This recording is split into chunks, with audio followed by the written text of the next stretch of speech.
Hello and welcome back to A Better World. This is your host Mitchell J. Rabin, and we're very glad you're joining us again today. Today we're going to have another very special show. We have with us Michael Fitzpatrick, who is the executive producer of a most incredible CD. It is the meeting of Thomas Merton and His Holiness the Dalai Lama. This is born of many years of vision. Michael is a classical cellist, and he is a man who is changing the world with his playing. This cello is his bridge. It is his way, creating a world that, well, the kind of world we all want, and the kind of world that we emphasize on at A Better World here on this television show. So it's really very much our pleasure and our honor to have Michael sit with us today, and he'll be talking about of this formidable work which is spreading across the world, music permeating all spheres, and he'll be playing some music for us too toward the end of the show. Michael. Mitchell. Great to have you. Nice to be here. Yeah. You are you've given birth. Pretty You've much. given birth. This Yeah. is a biological event. Indeed. You know, Indeed. a real moment. It's incredible what you have done, the number of resources you managed to pool to put this together. Could you just tell us a little bit about what it was to first conceive it, what you had in mind, and then what actually came through?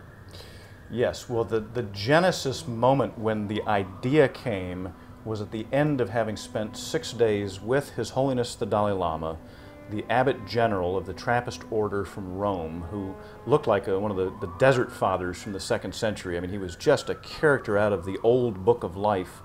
And then 25 Eastern and 25 Western monastic leaders, sort of the who's who Super Bowl characters, converged in dialogue and ritual and in silence at the Abbey of Gethsemani, the home of the late Thomas Merton. Now, I don't think I had shared this with you before, but my godmother, a woman named Carolyn Hammer, was married to the late Victor Hammer, and Victor and Carolyn were Merton's closest friends outside of the monastery. So as a child growing up in Lexington, Kentucky, I just knew her as Aunt Carolyn, and it wasn't until I got the invitation to provide the music for the Dalai Lama at this retreat that I sort of went to Carolyn. I said, oh, by the way, what was your connection with Merton again? So she told me, and she described it in detail, and I realized then that there was some larger story that was playing. So to speak. So to speak, exactly. What's also interesting is that while you've got that Merton connection, literally, I mean virtually in your blood, right, your actual bloodline matrilineally is Ukrainian Jewish. And Polish. And Polish. Right. Same Yeah, general vicinity. That's right, yeah. But that's just curious because, I mean, it just helps to embody yet a larger trans-religious tradition, if you will. Absolutely. And I knew, certainly in the world of classical music and string playing in general, it's sort of, to have that kind of an ethnic connection to Russia, which is where the string playing soul comes from. Oh, God, you know, yes. That was one of the only reasons I even decided to get into the business of playing the cello and being a musician, because it's you need to have that in you to really, I think, be able to make a fundamental difference with your instrument. So that was sort of all part of the background to then, when I got the invitation to play for the Dalai Lama, I had just moved back to Kentucky from New York, and I was trying to figure out, well, why have I ended up here? What is this about? Yes. And the minute I heard His Holiness was coming, and then the resultant invitation, I just saw these lines cross, and my whole life ascent up this mythical mountain suddenly made sense. So for 6 days... Aren't those moments incredible when it is though the entire puzzle of these otherwise and up to that moment disparate pieces all of a sudden cohere Yes. into one beautiful whole? Right, from which all of these possibilities then showed up, and I thought to myself, okay, I have no idea what I'm getting myself into, but I know that whatever Over it your is, head. I am in way over my head. And the amazing thing was that when I got to the monastery for the first day, there's these wonderful set of about 15 steps that go up to this massive limestone church, the oldest monastic church in the United States, the first. Is that so? Right. I watched my foot going up in slow motion, about to land on that first step, and I saw every step in my life that I'd taken to that point. You know, playing in the subways at Lincoln Center in the hot summer of 1989, going up the mountain with the cello in Aspen, and I saw it, and I realized that once that foot came down, it was showtime. So, 6 days later, 9 performances later, the final performance at Was this solo cello? This is solo cello. To this entire group, August, family, right, august exactly, gathering. right, of the elders. Yes. And everybody was keyed in to From all over what the world. this was about. Right. This was not another conference. This was not another gig. This was the powwow.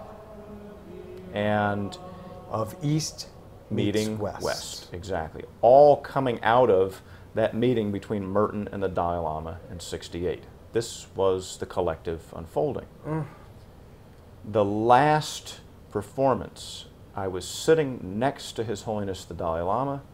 Victor Hammer's portrait that he had done of Merton was sitting on the dais in front of me, unbeknownst to me, because I couldn't see around the corner.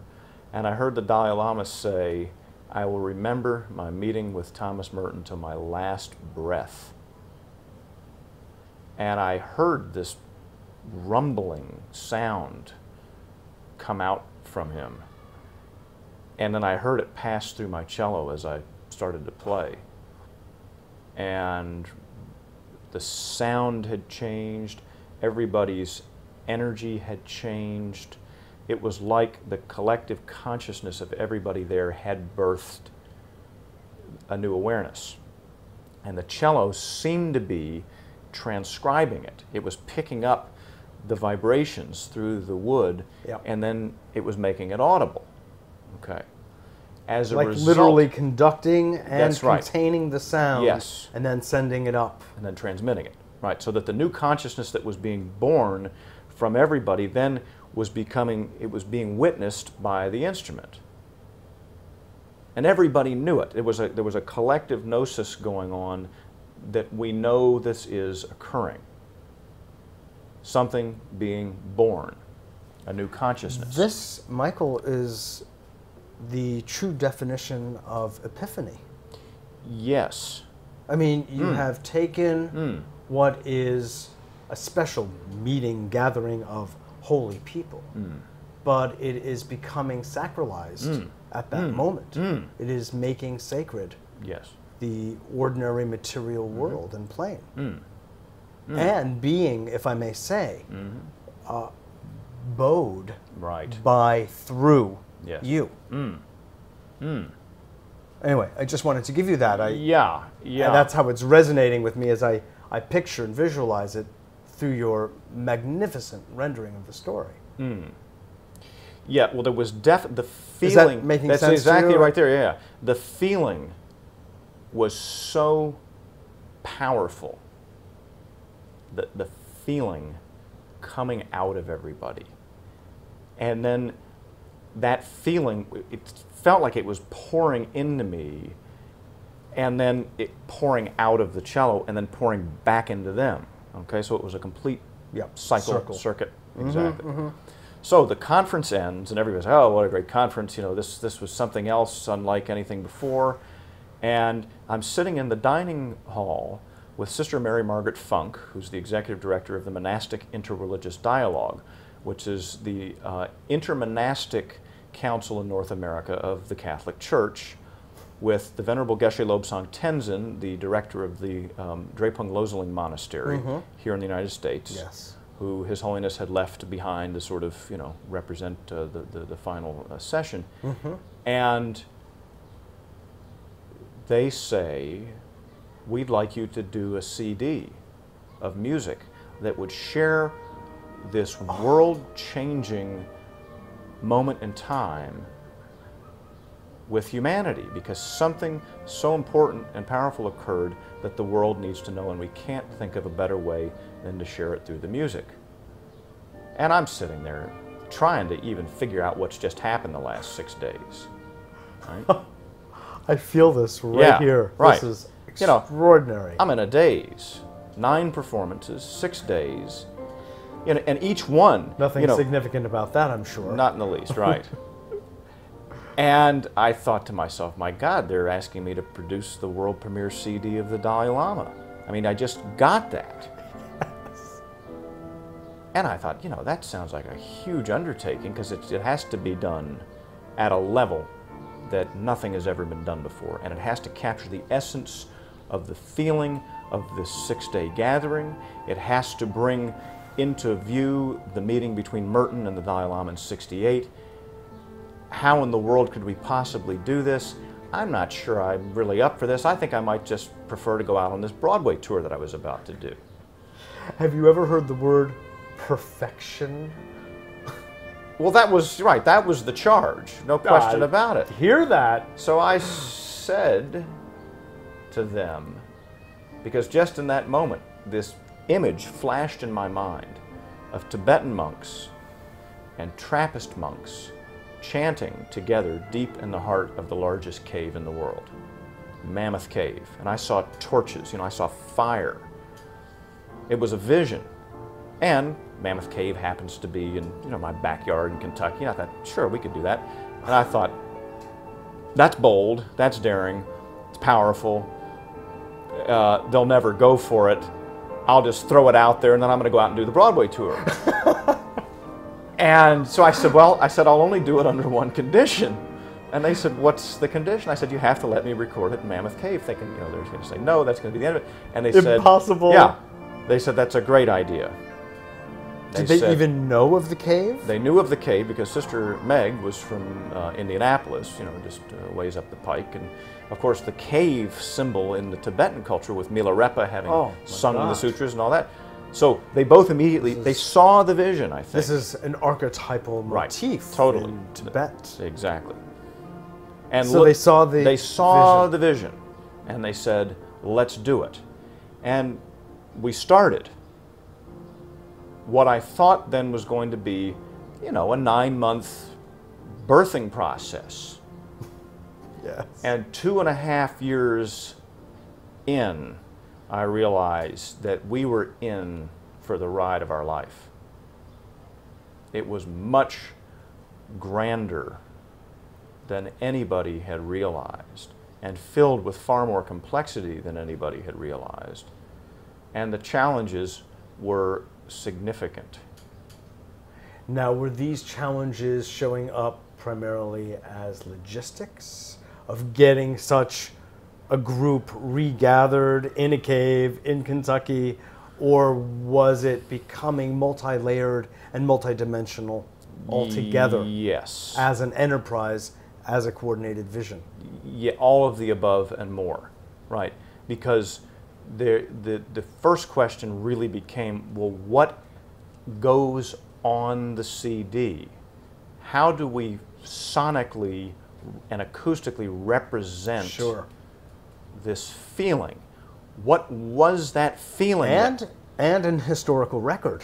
Exactly. As well. Precisely. Of the meeting and the feeling and sentiment of that meeting that would have His Holiness the Dalai Lama utter those words as you sat beside him about Thomas Merton. This is very powerful. Very powerful, right. And one of the key goals that I had in mind as in the initial phase was to show the truth of the matter of who the Dalai Lama is, in particular vis-a-vis his relationship with Merton. This is not a Hollywood project. This is not the bandwagon. This is the core ground of being level. So, what were the elements going to be? Obviously, there needed to be a special message from the Dalai Lama to set the tone. And I remember him saying in 1996 at one point in those 6 days, "Now the time has come." And when he said it, there was such an urgency and an imperative to it that that line became the line, sort of the leitmotif. Now the time has come. We recognized that this was the moment in history to bring these two ancient traditions together through their ancient musical roots. So we realized, great, we've got Tibetan chant with the world-renowned Drepung Loseling Monastery multiphonic chanters. We've got this beautiful Trappist chant, which is original plain chant, sweeter sounding Gregorian chant, but then we found out as we looked into it that it has its roots in Hebraic chant. Okay, we took it all the way back. So we got that straight, and after lots of twists and turns, we didn't know who was, we knew the Tibetan monks were going to do their chant, but we didn't know who was going to represent the Trappists. That was one, that took a while. Then there were issues. It couldn't be a group of rabbis. Couldn't be a group of rabbis, exactly. Cantors. But we knew that it was going to have that cantorial element. And then we had to find and identify the musicians from around the world capable of carrying that consciousness through the sound of their instrument. And the consciousness on one level was simply playing from the heart. You know, who could transmit that feeling? Being that present. Right. And that connected. Exactly. Not academic. Right. Not reading a chart. Not pedantic. That's right. And with the ability to bring music in from an inspired place in the moment. Creation. What a challenge. Right. What a challenge. Right. And you were coordinating these seemingly disparate, certainly multiple elements, to put them under one roof, to house them in one container. Right, which was the vessel being the cave. Initially, that was the womb. And then the vessel of the CD, and the entire essence of the project, that it would be formalized in something that people could take and go home, actually in their living room, and partake of and participate in. And yes, exactly. And get that feeling. And get that feeling. Right. Because I knew if everybody had experienced that same feeling, that same vibration, that same energy, and at that point I didn't have a name for it, I just knew that we all knew we'd had that, then that was the challenge. Would it be possible to translate that onto a CD? Yeah.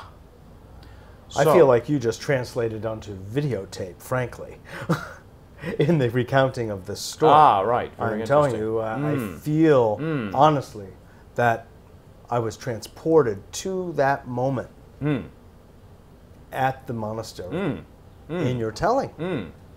Well, and I think what goes on every time I tell the story, I feel the same kinetic response. Yeah.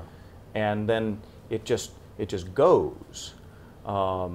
So looking, yes, so here I am essentially coordinating, I'm shuttling back and forth to New York in the office of Tibet and the president of the Tibet Fund and talking with His Holiness's personal secretary in India and working out that part. And then I'm back on the other side dealing with the executive director of the Monastic Interreligious Dialogue and corresponding with the Abbot General in Rome and with the Merton Legacy Trust and the archives. That's just that. Okay, that's one, those levels. Exactly. Yeah. Then I'm going to Atlanta, and I'm in the recording studio with the Tibetan monks. I'm on this search for who's going to do the original, the Trappist, the Western chant. And, you know, sure, you still had to we have don't know the who that proper is. chanters. That's right, exactly. And they have to be, you know, they really have to be able to carry that. And then I'm hunting for the musicians. And then meanwhile, I'm in conversations with the parks officials at Mammoth Cave, and we're trying to figure out how to get all the cables down there. And we get clear that visually this thing is going to be so powerful and so compelling that we want to have a film crew. We need to film everything that happens. So we're going along down the track and everything's, you know, going just fine. And the parks officials at Mammoth Cave have said, this is, don't worry about the application, it's a done deal. The blessings were and given. We finally submit the application. And of course, I've essentially at this point, well, it's a longer story, which I probably shouldn't get into all the details of, but I had made it known that, we were recording in the cave, but, it hadn't actually been formalized.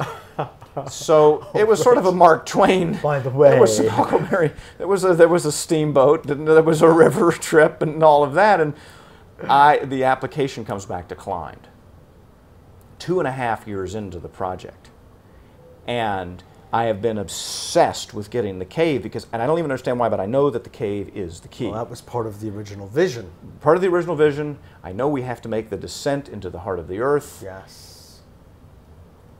And now things start to go wrong. And it's only because they start to go wrong that we're led to the Furnace Mountain Zen Temple, which is on top of this mountain in Clay City, Kentucky. There's this beautiful, authentic Zen temple. So now we've got this marvelous Zen temple that we never even thought of. And we're coming back down the mountain, and I say, well, look, why don't we just go back to the Abbey of Gethsemane? That's where the Dalai Lama came. And then we've got this beautiful vaulted ceiling, wonderful acoustics. And then I said, we're going to get that cave back. And I figured out why they'd said yes and then they'd said no. And then I went through the governor's office and back around through the White House. And a couple moves later, we get the cave back. And now, instead of having... White House? Well, because the cave is run by the National Park Service. So I had went through the Secretary of the Interior and so forth. Oh, my word. Right.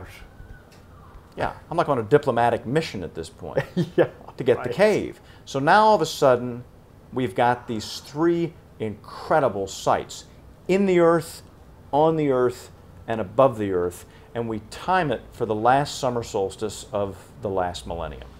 Okay? Yeah. So finally, sort of like the feng shui of history. The feng shui of history, You know? Exactly. And my sense is that if we do this thing right, and at this point, we're 4 years into it, okay? If we do this right, there's an opportunity, metaphorically, and I'm convinced at this point, literally, to turn the wheel of time, okay? And the key to it, in terms of the sound, is to get the right recording engineer who's capable of capturing the consciousness of the sound that is going to birth in the cave. And through another series of miracles and synchronicities, Kurt Lundvall comes to us. And at the time, Kurt had been working for a very renowned company of audiophile engineering called Cello. Okay? So we're convinced this is a sign from God. From the heavens? From the heavens themselves. And Kurt has developed his own unique recording technology that instead of close miking all the instruments and then just as sort of an afterthought throwing an ambient mic back out in the back somewhere, he works with these omnidirectional calibration microphones. They look like sort of laser beams that are used to measure subsonic and supersonic frequencies of aircraft. And rather than miking the instruments themselves, he finds the sweet spot in the space where all of the sound swirls, and he records the soul of the sound. Oh my God. Okay. Yeah. And he specializes in cave miking. Never been in a cave for a recording project in his life. None of us had. You know. Yeah, right. Of course. I mean, you know. Sure. When did you have the last offer to do that, you know? But, you know, I just want to say, because this is such a formidable tale that packs such weight and power, as does your playing, and as true timelessness is in some relative way coming to a halt here on the show A Better World today. Indeed. I want to make sure that I and our audience gets a chance to hear a touch of cello on your cello. Absolutely. And what I would do is, if you were available, is to re-engage you, to pick up where we've left off this tale, absolutely, and continue on. Absolutely. Is that? Yeah, actually, workable? I'd like to just set it up in that when we got into the cave, and the film crew was waiting, and the audio, they've been down there for 8 hours getting everything set up. The musicians and the monks came into in the star chamber, so named because of the gypsum that sparkles in the ceiling. And the silence that was down there, the darkness, the temperature, we were in another world. And the fundamental question was, what is the first sound going to be? And we decided that the cello would be the bridge to bring East and West together. And the piece was an invocation for world peace from the heart of the largest cave in the world at the time of the last summer solstice of the millennium. And that's what I'll play now. Yeah. Please. All right.